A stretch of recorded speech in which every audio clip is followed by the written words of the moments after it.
Hello, and welcome to Ending Physician Overwhelm. I'm your host, Dr. Megan Mello. I'm a family and obesity medicine physician, as well as a certified life coach for physicians. In this podcast, we talk about how the learned habits of people-pleasing, perfectionism, and a lack of boundaries show up in our lives and how they contribute to burnout, exhaustion, and overwhelm. The healthcare system is broken, my friends, but let's not wait for it to be fixed in order to feel better.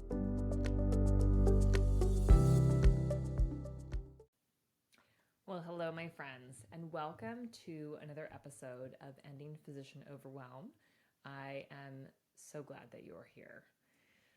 Today, we're going to be talking about what I wish I could have heard after I finished residency. And of course, I'm not sure I would have listened to me because what does this old bird know? But I think that we don't get enough of the right kind of messages when we leave residency. I can remember back to my faculty advisor. He was an older man, had been in practice for quite some years. Excellent family physician. But I remember each year through residency, he would keep saying things like, well, second year is easier than first year. Don't worry about it. And isn't second year easier? And then, well, don't worry, third year will be easier. And I didn't feel like things got easier. Certainly I knew more, but especially for primary care, right, for family medicine, the amount of stuff that we could potentially learn is pretty infinite. And I happen to train and work at a place for many years where family medicine does an incredible amount of the care.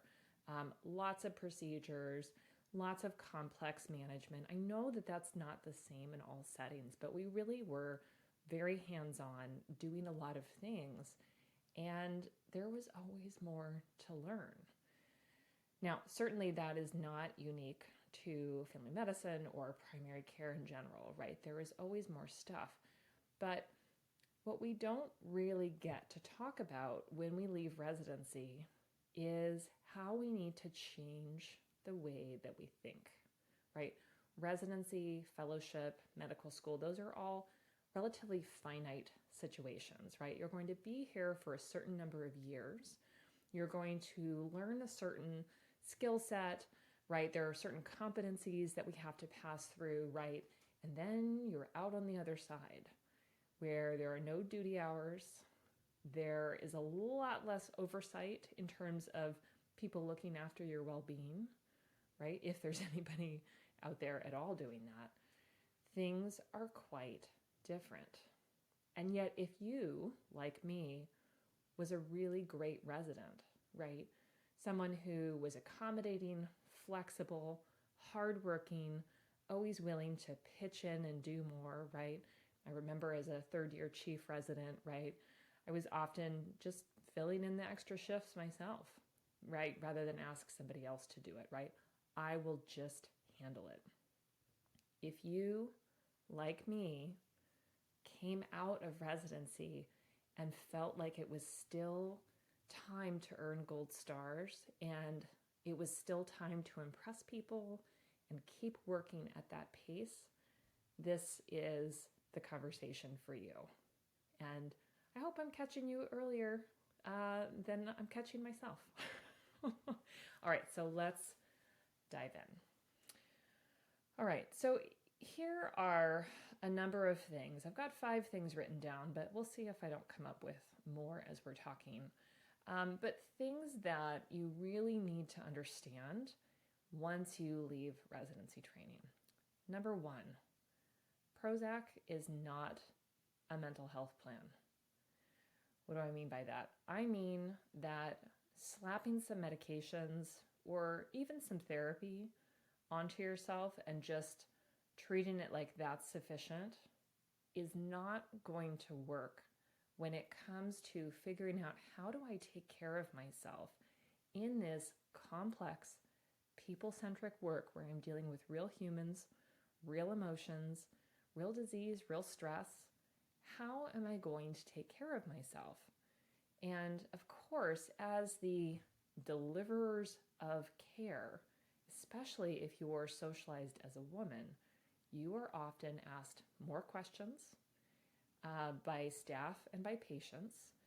You probably do provide care that is very high quality and probably more detail oriented, right? That is what the studies show. If you're a surgeon, you are probably providing more complex and more safe care compared to your male colleagues, statistically speaking.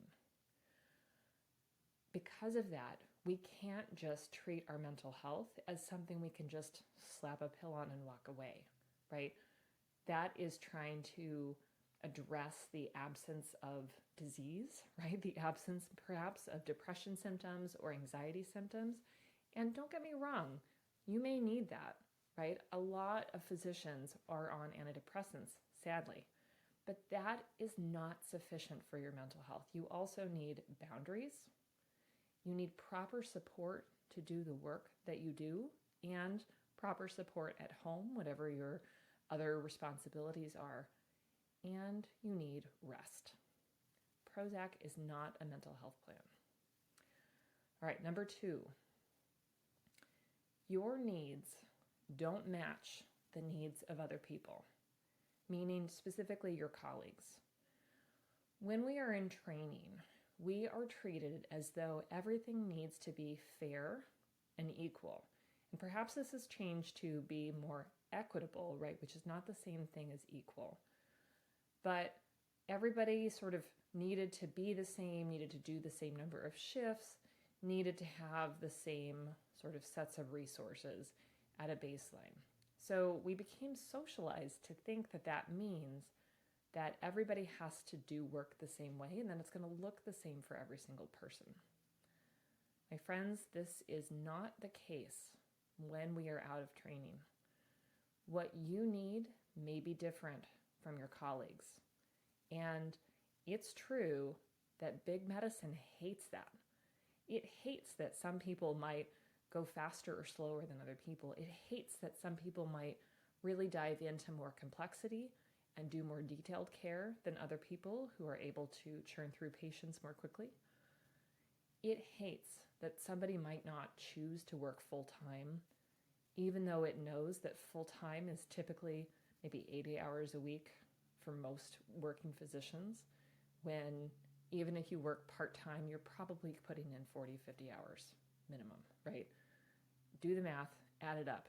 You'll see what I mean. We need to stop pretending that we are all the same.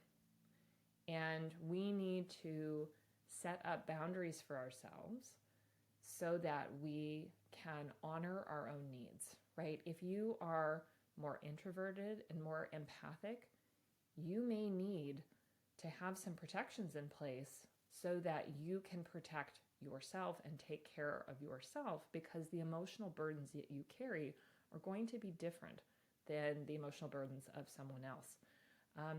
If we double up and we are doing something that is perhaps more emotionally complex, like cancer care, hospice and palliative care, where we're dealing with giving people really bad news on a regular basis, that might be cranked up even more.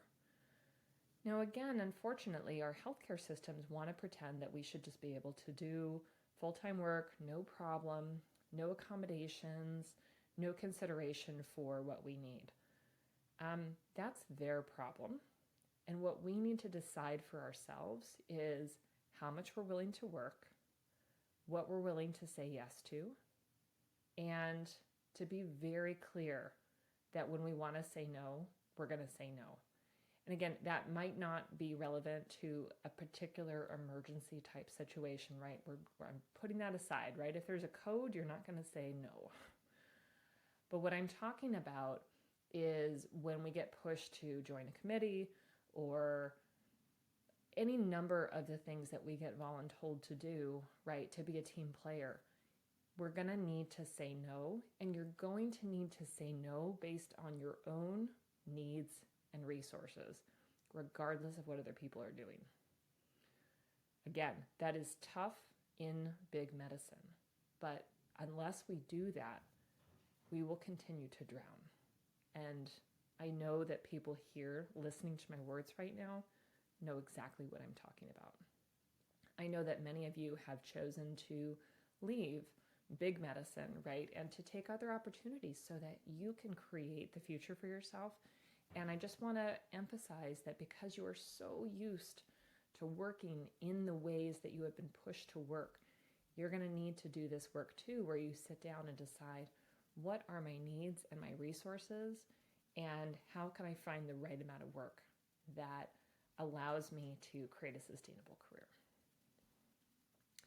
Number 3, you are the only one looking out for you, and the only one overseeing you, sort of, and the only one who can give yourself permission to take care of yourself. So when we are in residency, in theory, and I know everyone's experience is a little bit different, right? But we've got faculty members who are not only supervising our education, but they are also supposed to be looking out for our well-being, right? They're supposed to be keeping the feelers out to make sure that people are meeting their own basic needs, right? If you have a resident who seems very depressed, very anxious, right? They sometimes need to get tapped on the shoulder and hopefully offered help and guidance, right? So that they can get the accommodations and the care that they need. If someone is really clearly overtired, right? Hopefully they are going to be tapped out and allowed to rest. Now, I know that's a big ask. And I know that all of us have had experiences where that's not true. But just to say that part of that overseeing role is not simply educational, but it's really someone who's looking out for you. And hopefully you had an experience of at least one faculty person who really had your best interest in mind. But when we leave residency, we no longer have that older mentor over us. And it's very easy to continue that hard driving work ethic without having someone to tap you on the shoulder, right? Because many times our colleagues are not going to tap us on the shoulder and ask if we're okay. They might. We might have a supervisor, a boss, a manager, someone who might step into that role, but many of us do not.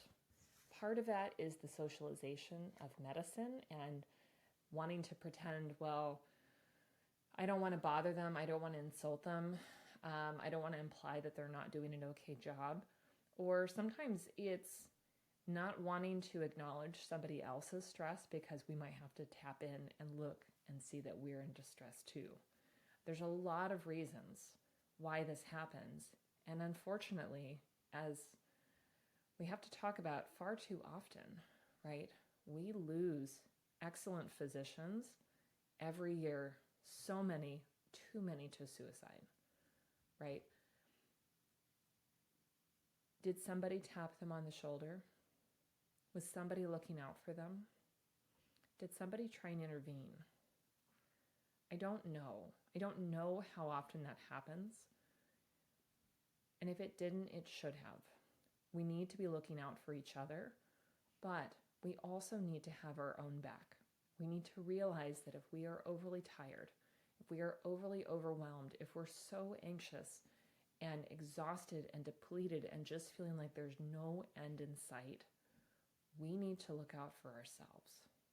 We need to say what's going on is not okay. We need to be able to say, I need a break and a minimum, and be able to take it, because no one is doing that work for us in a regulated sort of fashion. Regulated is not the word. In a compassionate, emotionally sensitive, empathic way, right? You might have regulation. You might have some of that, right? You might have a boss tapping you on the shoulder and saying, why aren't you signing up for more committees? Why aren't you participating in X, Y, and Z thing? They might tell you you're not being a team player, that you have a bad attitude. They might tell you all of those things. I've shared the story many times of being what I call dragged into the principal's office about my attitude, right? And what they told me was that I needed to shape up, that I needed to be kind and respectful, and that maybe I should put a pretty picture on my desk and then I would feel better. That's the level of support that I got. And I'll tell you, that was absolutely the tipping point where I said, I cannot stay here. I will not do this anymore. And ultimately, I needed to look out for myself. Ultimately, I needed to engage with some different things. But I can't tell you how disheartening it felt to be ignored as a human being and seen only for my stressful behaviors, right? If you get caught yelling, throwing things, being rude, being late, being quote unquote insubordinate in some way, right? The actions are often punitive when they ought to be empathic. They ought to come from a place of, are you okay? I notice that you're not acting like yourself. I encourage you to look out for yourself, to look out for others, to recognize when you're getting snappy and irritable that you are not yourself, and that that is a sign that you need something. You probably need more than one something, but you're the one who's going to have to look out for yourself. All right, number 4, there's no more gold stars. In residency, in medical school, perhaps in fellowship, probably not in fellowship, to be perfectly honest, right? There's ranking systems. There's a sense of accomplishment, right? If you were the one who scored the best on, I don't know, step 3 or something like that.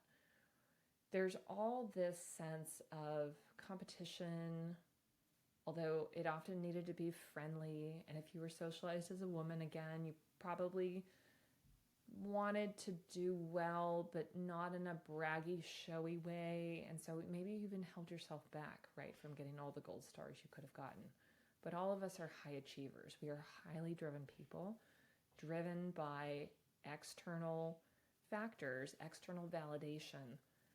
There are no more gold stars, or at the very least, there are no more gold stars that are worth stressing yourself out about, right? If we are working in Epic and you have that startup screen that gives you all the greens and reds of HEDIS measures and maybe Press-Ganey, I don't think Press-Ganey was in there, but all the things that you were doing well on or not doing well on, that screen is meant to tap into your gold star seeking mentality. They know us, right? I don't think any of the staff had those kind of stats, right? You need to see that for what it is. It is trying to reinforce certain behaviors. And I'm not saying that that is all wrong. We do want to be following evidence-based guidelines. We do want to be making sure that people are up to date with cancer screenings and vaccinations. All of those things can be important.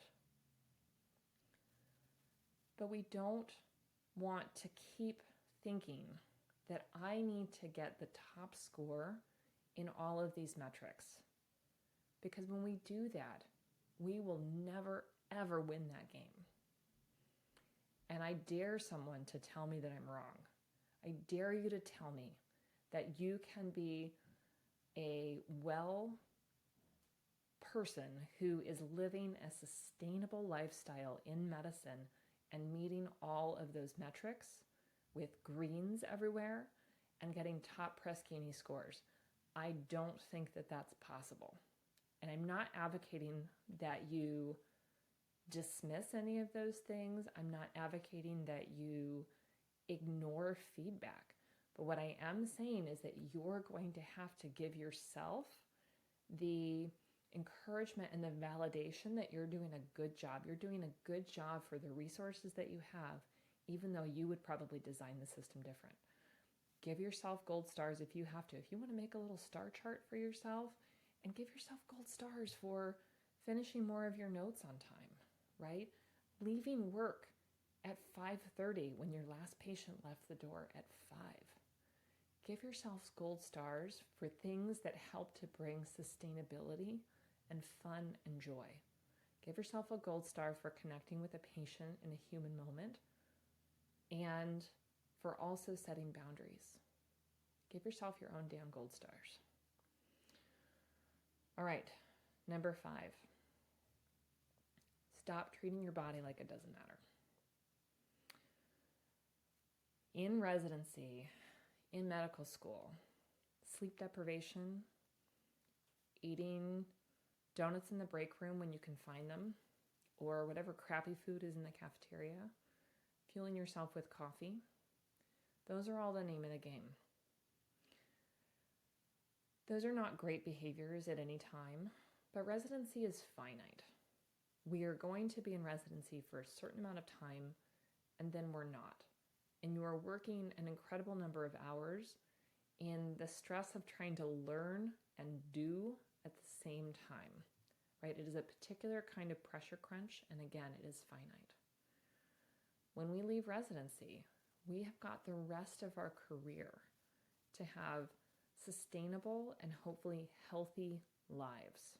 And that is going to mean that you need to get sleep. You need to fuel yourself with good nutrition that is right for your body.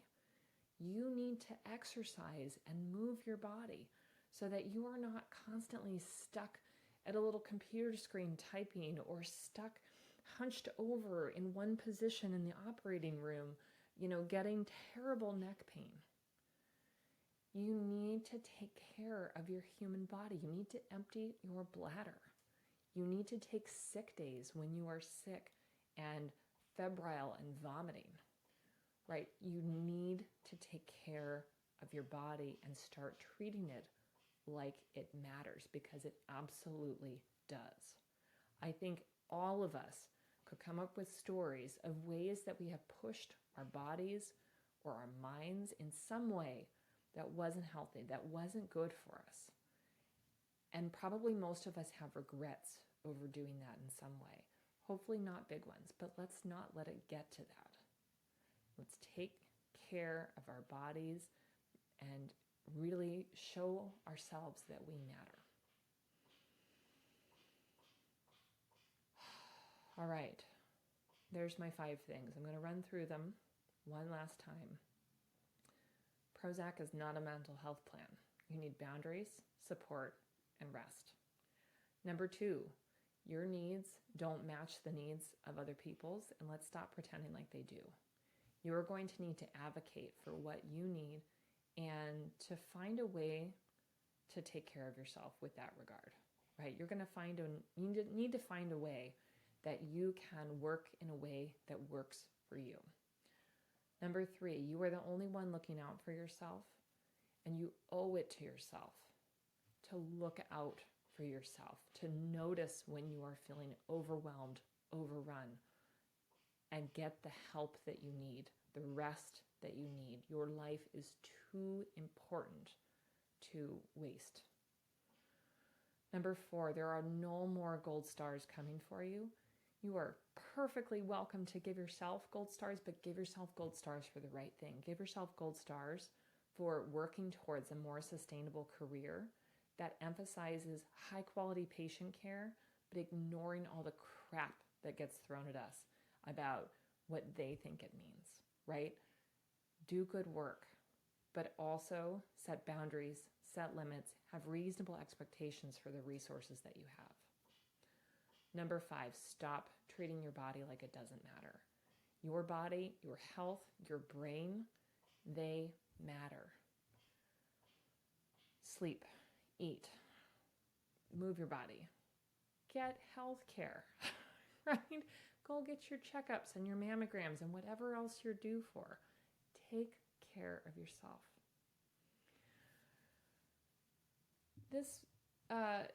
This would not be exactly the way this talk would look, right, if we were actually at a residency graduation. I'm going to fully acknowledge that one. But think about what that would have meant to you if you could have understood these things at the start of your attending career, right? If you could have understood what parts really matter and how you are going to need to treat yourself like the important person that you are, and stop earning the damn gold stars. If you were the top resident, if you were the good girl, if you were the person, right, who made it all look easy and now you're drowning, I want you to re-listen to this. And then I want you to go back to the September 2024 episodes where I talk more about sleep. I talk more about moving your body. I talk more about nutrition and stress management. Go back and listen to them and treat that like a workshop so that you can start to put those pillars in place and take care of yourself the way that you have always deserved, but just never understood that you needed. My friends, I'm sending you so much love. I'm sending you so much gratitude for listening. And I really, really want the best for you, but no one is going to hand that to you. We have to do this work ourselves. I'm here to do it with you. I am doing it with you. And just know that you are not alone and you are not broken. Until next time, take care. Have a great week.